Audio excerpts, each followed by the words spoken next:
धर्मशाला college में जान गंवाने वाली छात्रा पल्लवी के माता पिता ने अपनी बेटी खो दी है। तो फिर होगा कैसे? बता, अभी जो बताओ, अभी जो बोला वो फिर से बोल। मीडिया कर्मी जब उनके पास पहुंचे तो पिता का दर्द आंखों से छलक आया। सर इन्होंने किया तो है कि बच्ची के साथ गलत। ये जो प्रोफेसर अशोक जी है, बच्चे ने साफ साफ बोला हुआ उसके अंदर ये ऐसे हुआ है मेरे साथ पापा बोला। और गलत कि उन्होंने भी किया है, कुछ लड़की हैं उन्होंने भी किया। बच्चा जो मेरा डिप्रेशन में गया हुआ है और बच्चे को मैं लेके 3 से 4 महीने में भागा रहा हॉस्पिटल में, एक हॉस्पिटल दूसरे हॉस्पिटल। अब मैं क्या करूं, बच्चा मेरा रहा ही नहीं है। पुलिस स्टेशन भी गया था लेकिन वहां पर SHO साहब नहीं मेरे को मिले, नारायण जी, लेकिन वो अगर वो होते तो शायद बहुत अच्छी कार्रवाई होती, तो वो नहीं मेरे को मिले। वो वैसे भी अच्छे हैं। भाई जी, एक घटना कितने दिन पहले की हुई जो आपकी बेटी के साथ? ये नवरात्रों की बात है सर, 22 उससे पहले 22 सितंबर से शुरू हुआ था ये। अच्छा, आपको मतलब जब आप पुलिस स्टेशन में गए तो पुलिस वालों ने आपको क्या बोला कि आपने पूरी घटना को बताई होगी? उन्होंने बोला ये सेक्रेटरी वालों का केस है ना, बोला ये सेक्रेटरी वालों का केस, इनके बयान नहीं लगते बोला, इनके बयान नहीं लगते बोला। मैंने बोला ठीक है, बयान नहीं लगते। ये कौन से पुलिस वाले ने बोला आपसे? बोला पुलिस वालों ने, सर वहीं थे वो पुलिस वाले। बोले इनके बयान नहीं लगते बोला, जब तक बोला ठीक नहीं होती तब तक बोला आप देखो बोला इसको। मैंने बोला ठीक है, मैं वहां से उठा और मैं चला गया वहां से। फिर मेरे को पहला बच्चा था अपना पहले, फिर जिसको मैंने बच्चे को देखा यहाँ से उठा के मैं टांडा ले गया। टांडा से फिर मैं सिटी से पठानकोट 15 दिन पठानकोट रहा हूँ। पठानकोट से फिर मैं घर में लेके आया हूँ उसको, 2 दिन यहाँ पर रहा हूँ। फिर यहाँ से उठा के सीधा मैं एम्बुलेंस में, घर में एम्बुलेंस आती थी, घर टांडा से बुलाते, घर में कमरे के अंदर से लेके जाते थे, स्ट्रेचर में डाल के बच्चे को हम स्ट्रेचर में डाल के फिर हम सीधा इसको वहां लेके जाते थे। ऑक्सीजन में थी बेटी मेरी, और इसको सीधा मैं इसको DMC में लेके गया हूँ। वहां पर 1.5 महीना रहा हूँ, वहां पर तो यानी कि हमारी वो हालत थी, बहुत बुरी हालत थी। बच्चे को देख के हमारा ना मन छल्ली होता था, मेरा बच्चा कैसे। चलो थोड़ा हिम्मत रखो भाई जी। मैं आपसे एक बात और पूछना चाहता हूँ कि जैसे कि आपको किन लोगों पे शक है कि उनकी वजह से डिप्रेशन में आए, इसके क्या मुख्य कारण हो सकते हैं आपकी? देखो जी, एक सर है अशोक जी, प्रोफेसर जो है, वो कौन से कॉलेज में है? ये धर्मशाला। आपकी बेटी कौन से कॉलेज में पढ़ती है? धर्मशाला कॉलेज में। अच्छा जी। और लड़की है एक गौरी और कमोनिका, और उसका नाम क्या है, अंशिका आकृति। दोबारा नाम बोलना उनके जरा। अंशिका, आकृति, कमोनिका, गौरी, 4 लड़कियां थी। हाँ जी। और बीमार भी सबका नाम ले। बीमार जब तक बीमार हुई लास्ट तक उसने उनका ही नाम लिया, लास्ट तक उस बच्चे ने उनका ही नाम लिया।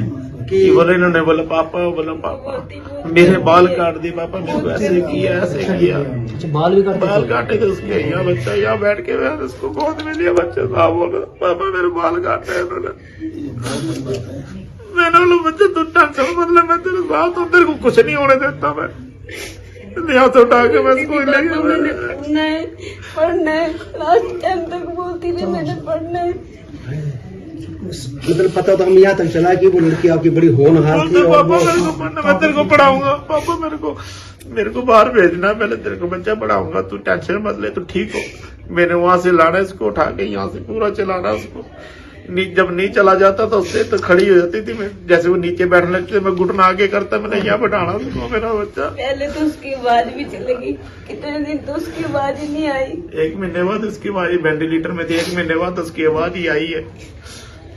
इसमें एक मामला और टीचर का मामला, उसमें मैंने एक वीडियो देखा वायरल हुआ है कि वो टीचर के बारे में कुछ कह रही है, उसके बारे में? बच्चा सर झूठ बोलता ही नहीं था, बच्चे ने जो कुछ बोला सच बोला हुआ है।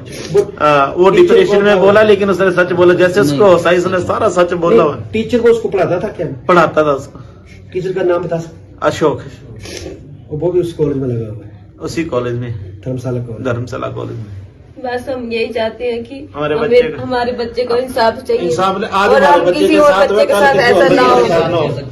ये आज हमारे बच्चे के साथ हुआ, कल किसी और के बच्चे भी हो सकते हैं, क्योंकि बच्चे बच्चे सभी के होते हैं और बच्चे इनोसेंट होते हैं। जब +2 से जाते, जब बड़ी कॉलेज में जाते तो इन बच्चों के साथ ऐसी घटना हो सकती है। देखो घटना वैसे घटती तो है। हम कहते हैं कि बेटी है अनमोल, और हमारे हिमाचल प्रदेश में भी आए दिन ऐसी घटना घट रही है। ये एक बड़ा ही शर्मसार करने वाला एक वाकया है। देखो बेटी सभी की है, और पूरा समाज, पूरा मैं कहता हूँ पूरा हिमाचल नहीं, पूरा हिंदुस्तान जहाँ तक की खबर जाएगी और अभी पहुंच चुकी है।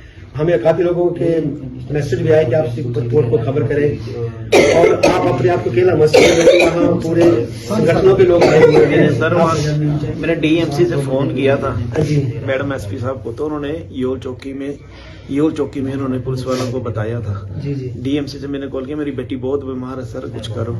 तो एसपी साहब ने, मैं रो भी पड़ा था उनके आगे, मैंने बोला मेरे बच्चे का ऐसी हालत है। तो उन्होंने योल चौकी में गया, तो मैंने उनको कुछ फोटो भी शेयर की थी मेरे बच्चे की। तो बोला सर आप कहाँ पर हो? बोला आपको आना पड़ेगा। मैंने सर मैं डीएमसी में हूँ। तो फिर उसके बाद कोई जवाब नहीं आया। फिर फोटो शेयर की, फिर कट गया फोन, कोई जवाब नहीं आया। फिर उसके बाद चुप रहा। फिर मैंने बोला क्या करना फिर। हाँ ये आपको कब आया था फोन? मैंने मैडम को किया था फोन, लेकिन उन्होंने सपोर्ट करने की पूरी कोशिश, पुलिस वालों ने पूरी कोशिश की थी सपोर्ट करने की तब। लेकिन जब उन्होंने देखा कि बच्चा जब यहाँ है ही नहीं, वो पहले मेरे को एक ही बात बोली, भाई अपना बच्चा ठीक करो। उनको भी ऐसे लगा कि इनका बच्चा ठीक हो जाएगा, उनका बच्चा ठीक हो जाएगा। बस उनको भी ऐसा ही था कि यार किसी के बच्चे, कोई नहीं सोचता कि किसी का बच्चा बीमार हो। उन्होंने भी ये सोचा कि बच्चा है ना, FIR तो दर्ज करते हैं। बच्चा आपको ठीक हो लगता है जाता कि है। पुलिस वालों ने कोई देरी कर दी इस काम के लिए? ऐसा लगता है आपको कुछ की नहीं? सर अब क्या बोलूं मैं, लगता क्या बोलूं सर। मेरे सुनाई होती थोड़ी तो आज भी दिक्कत नहीं मदद भी आती। मांगी थी। मैंने मदद मांगी थी मंत्री साहब से भी, मेरे बोला मेरी हेल्प करो। किस मंत्री से मदद मांगी थी? मैंने सुधीर शर्मा से बोला सर, अच्छा जी, MLA साहब से। एमएलए साहब से। उन्होंने बोला कि कोई नहीं हो जाएगी, लेकिन अभी तक कोई पता नहीं।